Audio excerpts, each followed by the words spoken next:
আমাকে আমাকে বলা হয়েছিল ওর দিদি থাকবেন। ঢোকার পরে যে উনি যেভাবে আমাদের মিথ্যে কথা বলেছেন, টোটাল মিথ্যে কথা।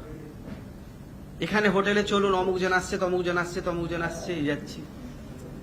আপনার এমএল হাউসে আসেন, এখানে এই বিষয়ে আলোচনা হবে, সব জায়গায় দিদি থাকবে, দিদি থাকবে। তা আমার প্রশ্ন, দিদি কোথায়? দিদি যখন আছে, দিদি কই? অভিষেক বন্দ্যোপাধ্যায় কই? আমি তো দিদি ছাড়া কিছু বুঝি না। যেহেতু আমি ফুটবল শিল্পে একজন পীর সাহেব, বাংলার মানুষ আমাকে ভালোবাসে, শুধু আমনাগা নয়, আমরা ৯৭ জেলার পীর সাহেব, আমাকে প্রত্যেকটা জেলার মানুষ আমাকে মানে, ভালোবাসে। ঢুকে উনি যেভাবে বললেন, গেলাম, যে দিদি থাকবে যখন, আমরা সবাই, দিদি যখন আছে আমরা আছি। তারপরে দেখলাম দিদি নাই, কোনো জায়গায় দিদির কোনো গল্প নাই। আমরা তো ওনাকে চিনি না, আমরা তো দিদিকে চিনি। দিদির পোস্টার বুকে নিয়ে আমডাঙ্গায় ঘুরেছি, দিদিকে দেখে তো আমাকে ভোট দিয়েছেন। আমি দিদির পাশে আগে ছিলাম, এখনো আছি এবং এভরি টাইম থাকবো। না না, আমি তো বহুদিন ধরে আছি। না না, ওনার সঙ্গে যোগাযোগ ছিল, একদম। উনি যোগাযোগ রেখে চলেছেন, উনি যোগাযোগ রেখে চলেছেন। ওনার সঙ্গে টাইম টু টাইম সমস্ত কথাও হয়েছে।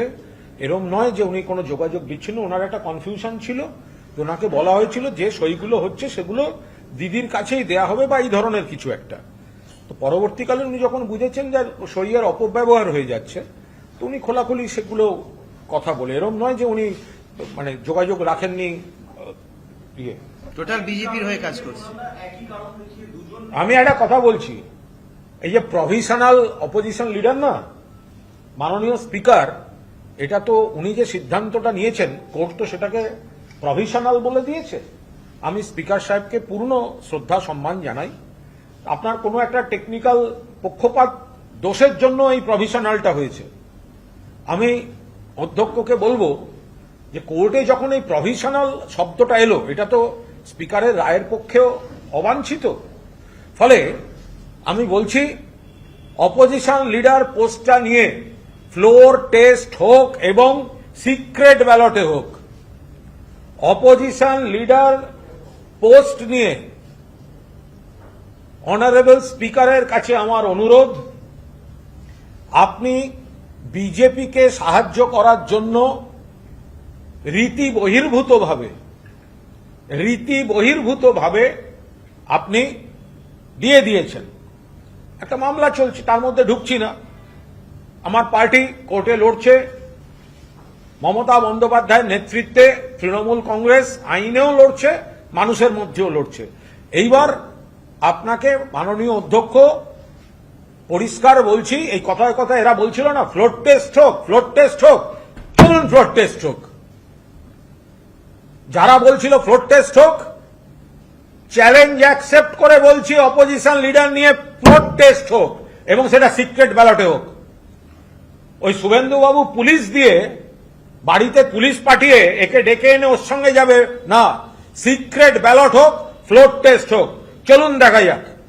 অপোজিশন লিডার তৃণমূল কংগ্রেসের প্রতীকে যারা যারা জিতেছেন সকলকে নিয়ে মাননীয় স্পিকার, যদিও আইনত ফ্লোর টেস্টটাও হয় না, আইনত পার্টি, মাদার পার্টি যেটা আপনাকে জানিয়ে দেবে সেই পার্টিরই অপোজিশন লিডার আপনাকে দিতে হবে। কিন্তু যারা গরম দেখাচ্ছে না, ফ্লোর টেস্ট হোক, ফ্লোর টেস্ট হোক, যারা যারা গরম দেখাচ্ছে, আরে পুরো দাড়িটা ওঠেনি, এখানে একটু বাকি সব ছড়ানো, পুরো দাড়ি ওঠেনি, সে বলছে ফ্লোর টেস্ট হোক। চ্যালেঞ্জ অ্যাকসেপ্ট করছি, ফ্লোর টেস্ট হোক। এখন যেন পিছিয়ে যাওয়ার নাটক না হয়। এবং যারা বলছিল ফ্লোর টেস্ট হোক, আমরা বললাম হোক, একটা লাইন জুড়ে দিলাম সিক্রেট ব্যালটে হোক। কখন কবে হবে স্পিকার সাহেবকে বলুন, বিধানসভার এই ভবনে প্রভিশনাল ওই কি ঠিকা বিরোধী দলনেতা এত অপমানজনক, স্পিকারের সিদ্ধান্তকে কোর্ট বলে দিল প্রভিশনাল, অপমানজনক। আমরা চাই না স্পিকার এর মধ্যে জড়ান। স্পিকার সাহেবের সম্মান ওপরে, তাকে একটা করে ফেলতে হয়েছে, তারও কম্পালশন থাকে, বিজেপিতে জিতে এসছেন। কিন্তু এই যে কথাটা বলেছে ফ্লোর টেস্ট হোক, চ্যালেঞ্জ অ্যাকসেপ্ট করে বলছি, as early as possible date দিন, ফ্লোর টেস্ট সিক্রেট ব্যালটে। চলুন।